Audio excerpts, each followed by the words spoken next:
Welcome back to the Lanterne Rouge Cycling Podcast, supported by Col here with Benji Naesen. The Giro d'Italia is back on the menu. Third week started with stage 17, a nasty stage, 194 Ks, downhill start, which makes break formation difficult. Then they do a 3K, 9% climb, downhill again, then a valley section flat of about 50 Ks, then two nasty climbs. Passo San Valentino, 15 Ks, 7.6%.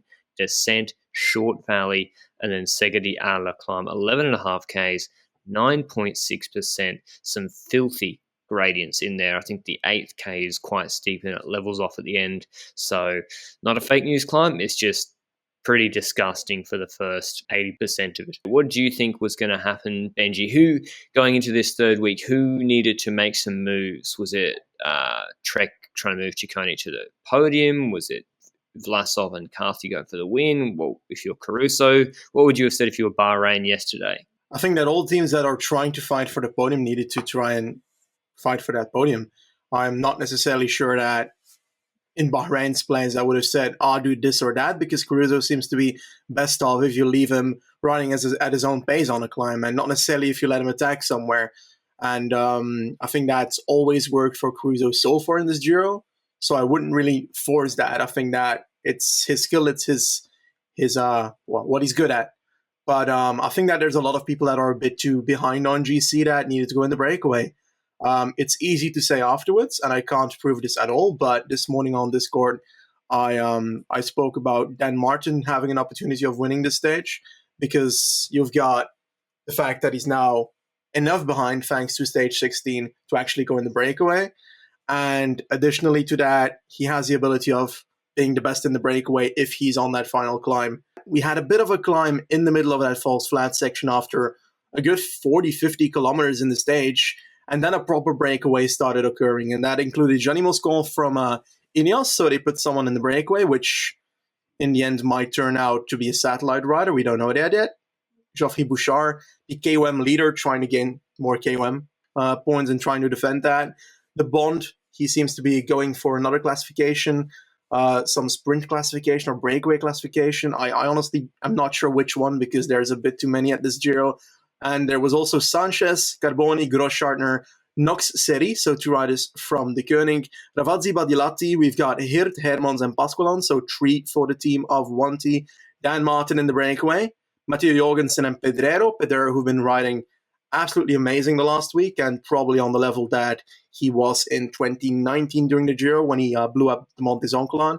Mosca, Conti, Covi, and Ulisi in the breakaway. So a really strong breakaway for the stage. And the fact is that in this stage, you've got the flat section in the middle, the flat section after the descent, just before the climb start. And on that flat section, the gap can go out, and the gap actually went out for a bit. But eventually we did see in the peloton that some teams started occurring, well, putting people to the front and started actually pacing. But who are really the teams that seem to be interested in today? Bike Exchange, they're back after Simon, if the stage, if I'm going to lose too much time, the stage is unsafe. Yates, he was back, or getting his team to pace all of today. It was a beautiful day today and a beautiful stage to Sega de Ala. So Bike Exchange were pacing a lot. Cam Meyer, the Australian national champ, on the front, keeping the break really close.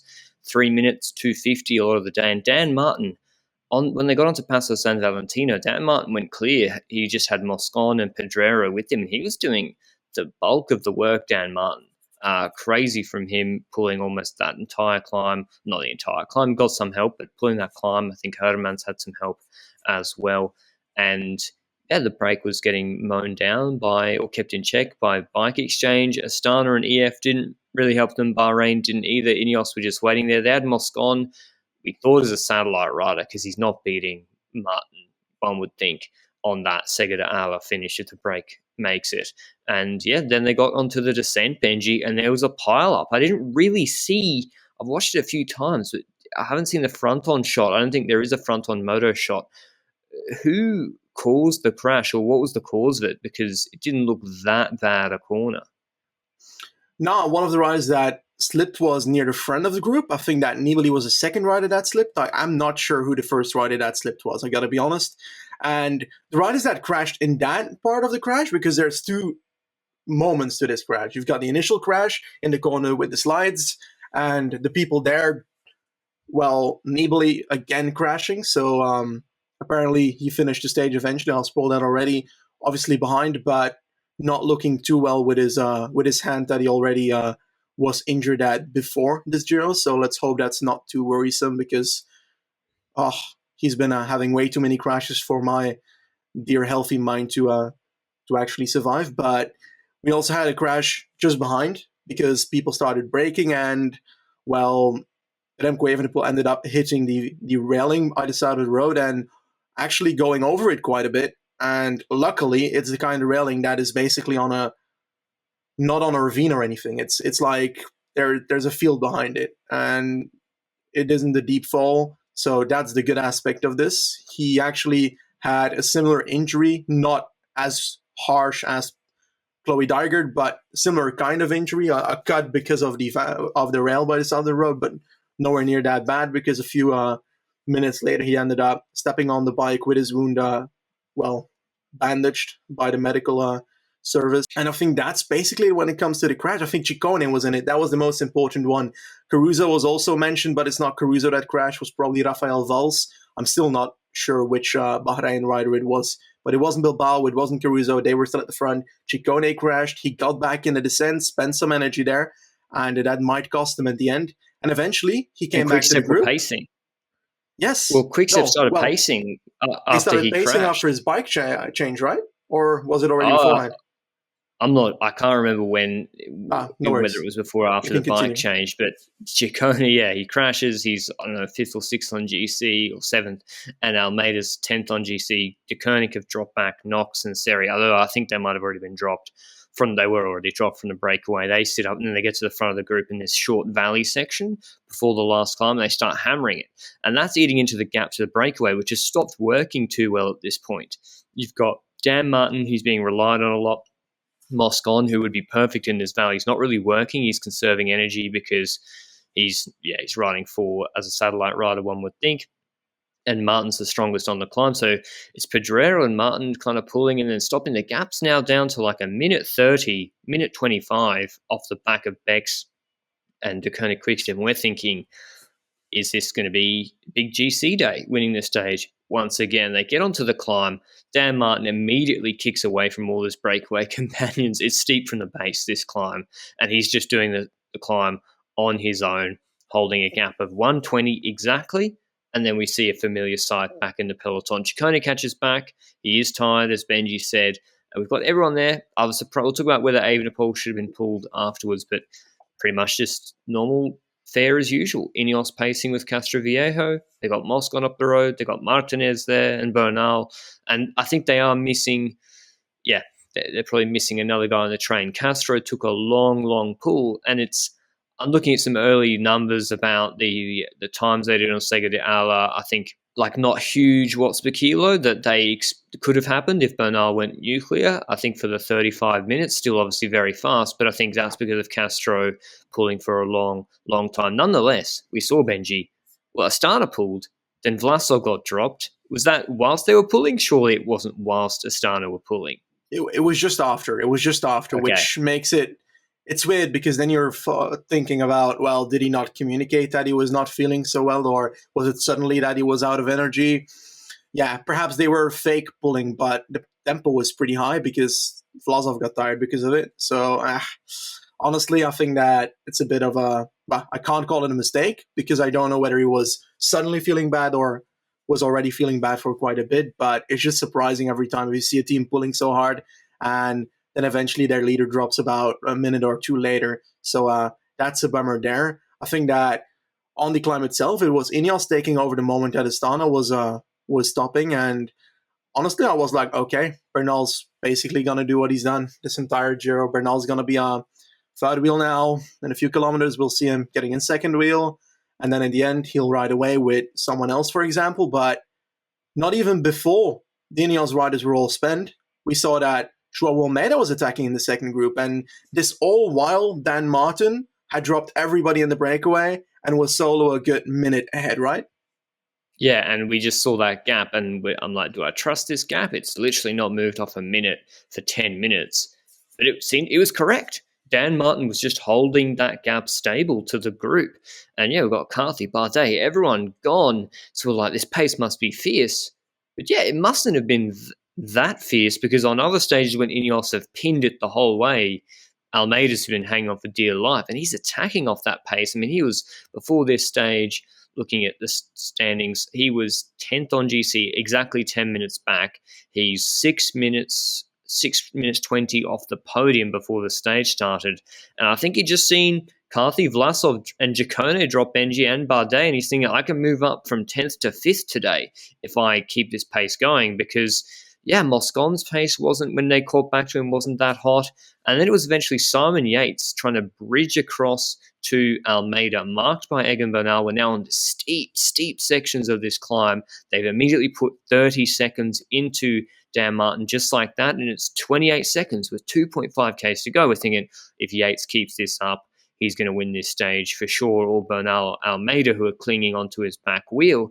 Martinez was there as well. Bernal closed to Yates, and then suddenly we saw Simon Yates dropping. No, it wasn't Simon Yates, Benji. It was Martinez pulling, and then suddenly Egan Bernal was dropping off the back. I don't know what happened. What's your initial view when you see that? Do you think Bernal's overextended, trying to follow Yates on the steepest section with the yo-yo pace, or you think his back is cooked? I think my initial thought was, I'm probably seeing this wrong.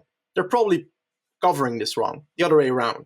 Bernal must have been alone ahead of people. There's no way that he's dropped right now. Mirrored the footage. And then 20 seconds later, I was like, oh my God, Bernal's actually behind. It actually took me that long to realize, did they just actually get dropped? Because I really was not expecting it. Today was the only day that out of this entire Giro, I said before the last climb, Bernal's he's gonna slam dunk on everyone. Well, that turned out a bit opposite. I jinxed him. But I think that my reaction after that was, is it back pain? Is it him not feeling that well? It's very difficult to say, but it was a serious parquet in the first few minutes. It's not that he was dropping and he was keeping a tempo. It was dropping and, oh God, this is not looking good. And then I question, is it necessary to follow the attacks of Yates, who is 4 minutes and a half behind? Not really. Would it be an idea if he just kept in the wheel of Martinez and they just paced like that and lost a minute to Yates? It wouldn't have looked great, but would have looked much better than today, because now we know that he has weakness, while otherwise we would have been unsure about it, you know? Yeah, exactly. That's a great point. So I'll finish the recap, and then there's a couple of talking points of shoulda, woulda, coulda we love to get into. Yates goes away with Almeida. Martin, we think he's going to win the stage because of the flatter last kilometre. He's still got that 28 seconds, incredibly strong from Dan Martin. He goes clear. Almeida then attacks off Yates. Yates is pulling, not caring about Almeida. He just wants to get onto the podium and then see what he can do later in the week. Almeida gets to within, I think, 13 seconds of Dan Martin, but Dan Martin wins the stage. Incredibly strong on Zoncolan. On the mountaintop finishes, he has looked $1 million so far this year at Italia. It's been everything else that's been the problem. Almeida coming second, 13 seconds back, putting 17 seconds into Yates, plus 4 bonus seconds, so really good from Yates. And then Diego Ulissi, pacing in Caruso, who'd been with the Egan Bernal group, and Danny Martinez further back, trying to look for the next GC men. Tobias Foss on 220, paced by Bennett. Bardet on 250 back, and then Vlasov on 3 minutes. Carthy on 352.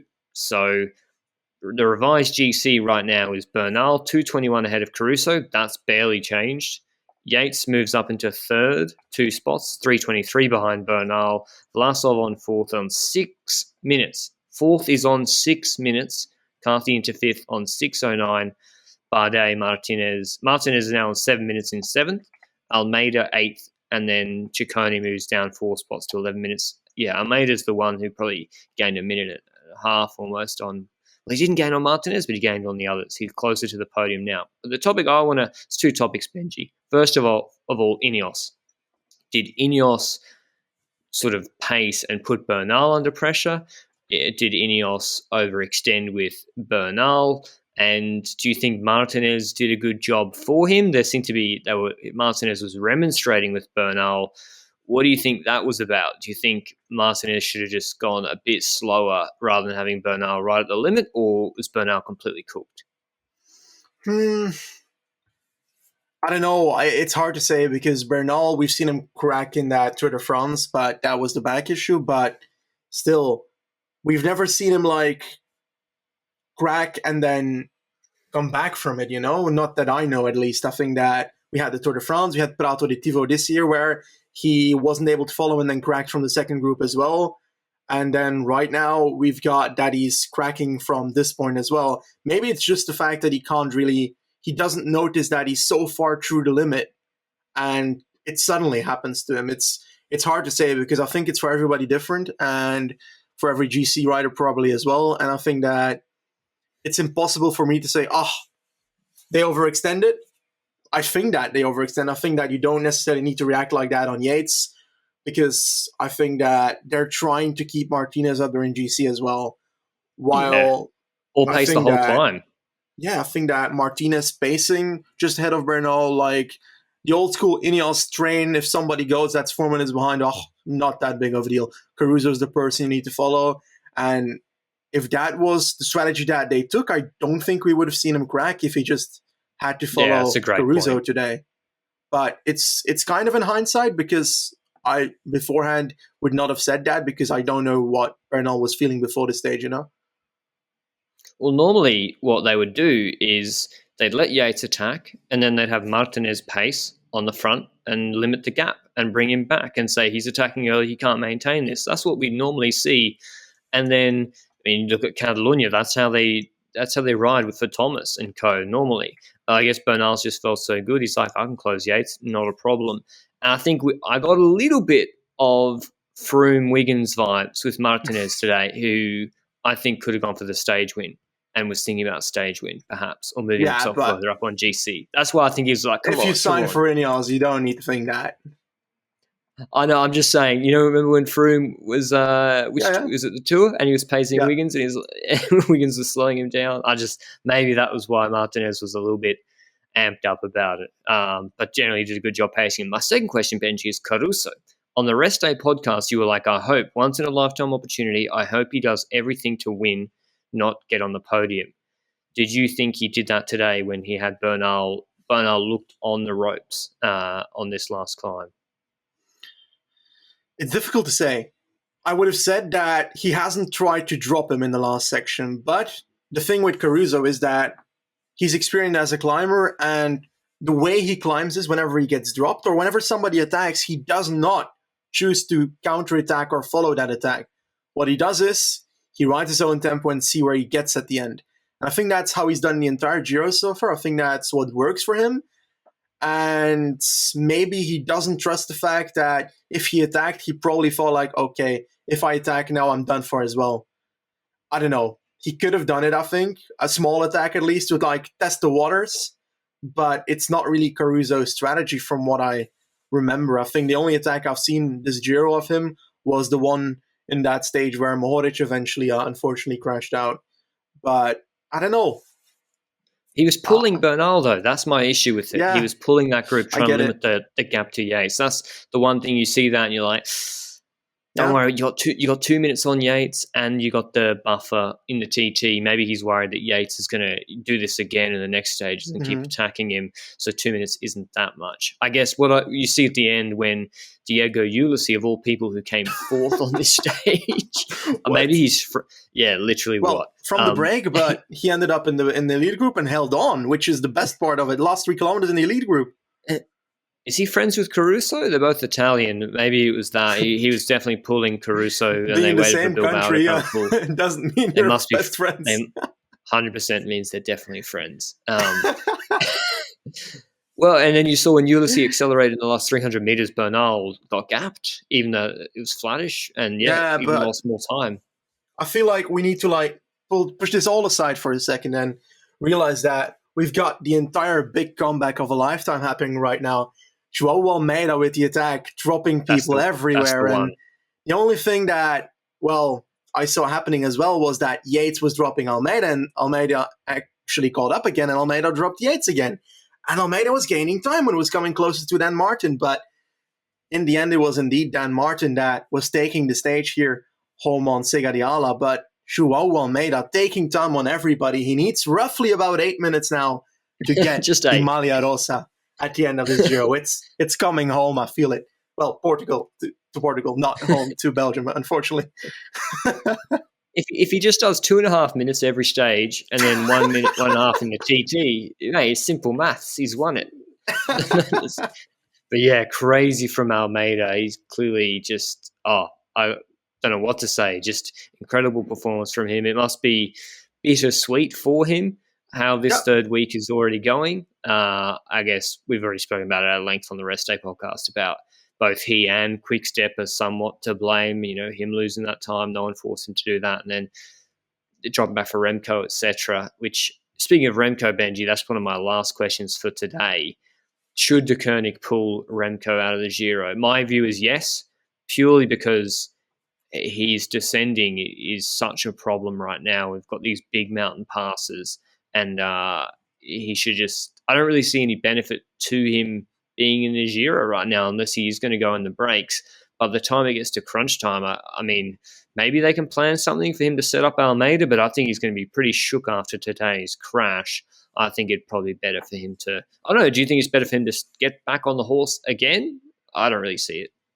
I don't know. I think that it's his own decision that he wants to ride out this Giro because it's his first Grand Tour and he wants to finish it. I think that from a perspective from someone that is looking in the future and is probably expecting a lot from him in the future, I don't think it's necessary to finish it, and it might harm him even more if he continues doing so, depending on as well what he has from the crash, because the crash did look pretty hefty. So let's hope it's just a small wound on his arm and that it's nothing else. But apparently he crossed the finish line looking pretty damn suffering, with the two teammates helping him out crossing the line. So he's not having the best of a few days the last week. But I think that it's his own decision. I can't say that for him, but I don't think it's going to add anything for him if he finishes it personally. Only the thing of finishing it. But then again, he's going to finish enough Giros in the future. Like,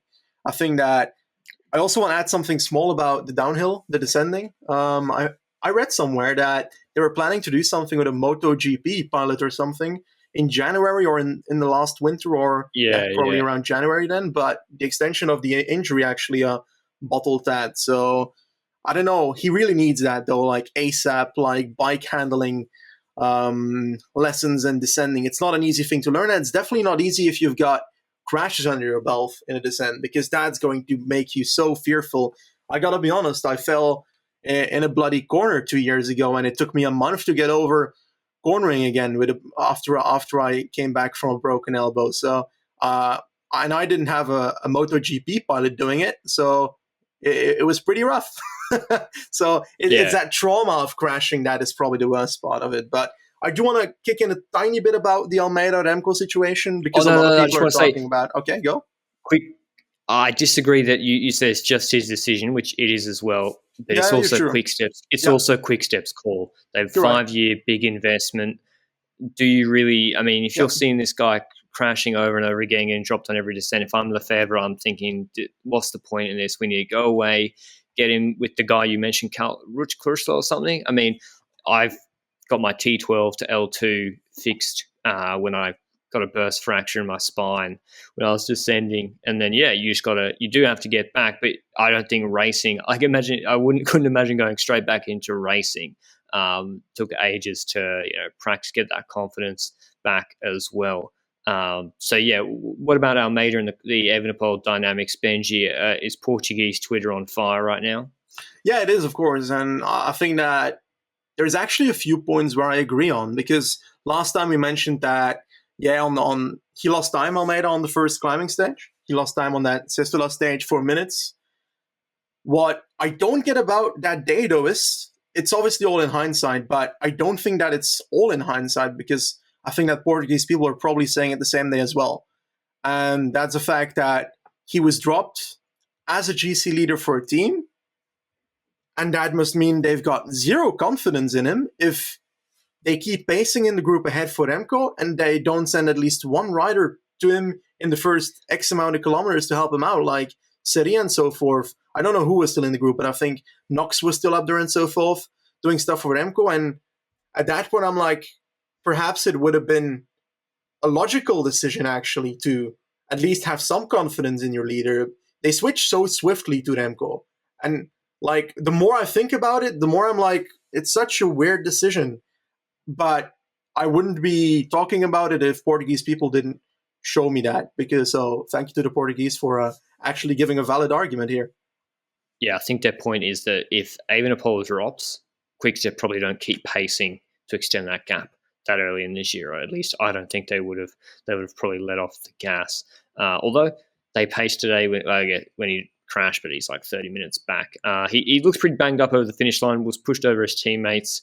I'd be surprised if he starts tomorrow, but who knows? Dan Martin, Benji, we've had some Irish fans saying we might need to apologise to him. Do we need to apologise to Dan Martin, or should we in fact be patting ourselves on the back? We had the entire strategy said already that he was far enough in GC that he wasn't going to top 10. And as a consequence, he should take time and go for breakaways. The thing is, he didn't do that, but instead, he accidentally lost too much time by just not being able to follow in the descents, which means that, and on the uphill section, which means that in the end, it's the same eventual outcome that he could go in the breakaway today.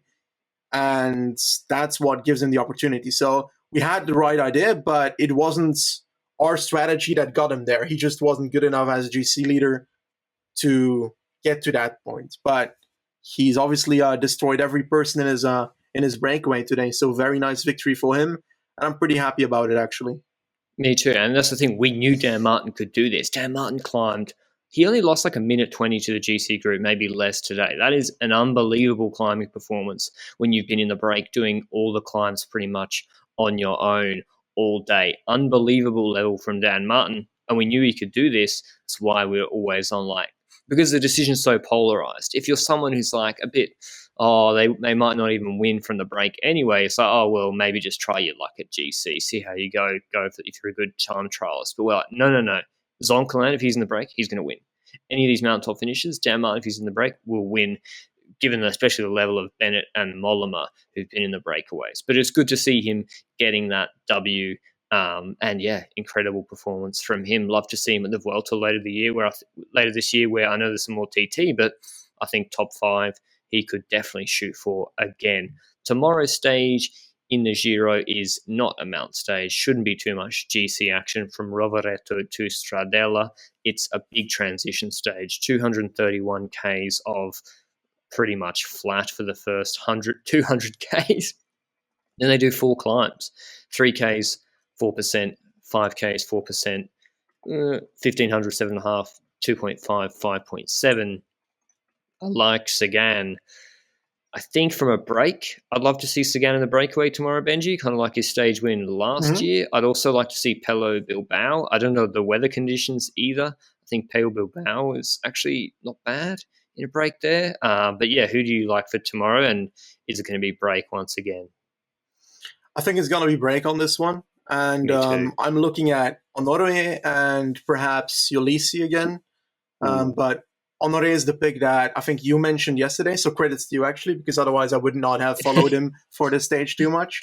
But I do want to mention that he says that he's going to try and go for the stage, which is already a good add-on to that. He's got the skills for it, but the problem is... And he's been unwell or something. Nah, but the problem is, Almeida's become so good that he might not be allowed to go in the breakaway again, because Almeida's path to the Maglia Rosa is open right now. Is Almeida. Almeida is proving today he is the better pure climber than Bernal, better GC prospect than Evenepoel. And when you put that all together, he's the best GC rider in the world right now. And it's not even a climb that fits him perfectly. Like, well, mate, he's better at steady ones, I'd expect. I'm so confused, to be honest. I mean, we saw on Zoncolan, I thought he'd lose more. He's incredible today. But yeah, I think break's winning tomorrow, because you got to look at, okay, who are the sprinters teams here? Viviani or Cofidis? It's too hard for sprinters. Fuck that. Gaviria, the sprinters no interest. So I think Israel should send Chimolai in the break, and Sagan should just get in the break, and then Fabro? with a teammate with Grosjean or Fabro. Grosjean or Fabro, yeah, they'd be good in a break. I'd love to see a 3-man Bora break tomorrow because Grosjean are as punchy as, and Fabro maybe a little bit small. The real question is, will we see both Lotto Soudal riders in the breakaway? There are only 2 left. There are only 2 left. Jeez. That team's getting devoured. Knee pain is contagious. Yeah, I don't think Nibali's starting tomorrow, by the way. He couldn't move his arm at the finish. Yeah, anyway. It was a really exciting stage today. It feels like the Giro's opened back up, when in reality, if you just look at the current GC standings, they don't actually look that different at the top. Just looks like Carthy losing a lot and Yates having a better day. Bernal says he just overextended pretty much. He didn't mention anything about his back. Afterwards, it will remain to be seen how his back is. He's got a transition day tomorrow before a mountaintop finish, which should suit him a little bit more, and you wouldn't expect as big GC gaps on stage 19. But the Giro is definitely still wide open. It's not over, and wouldn't we love Damiano Caruso to be 55 seconds behind Bernal going into that final TT, and Yates somewhere in the middle at 30 seconds? We can only dream. But until tomorrow's stage, ciao.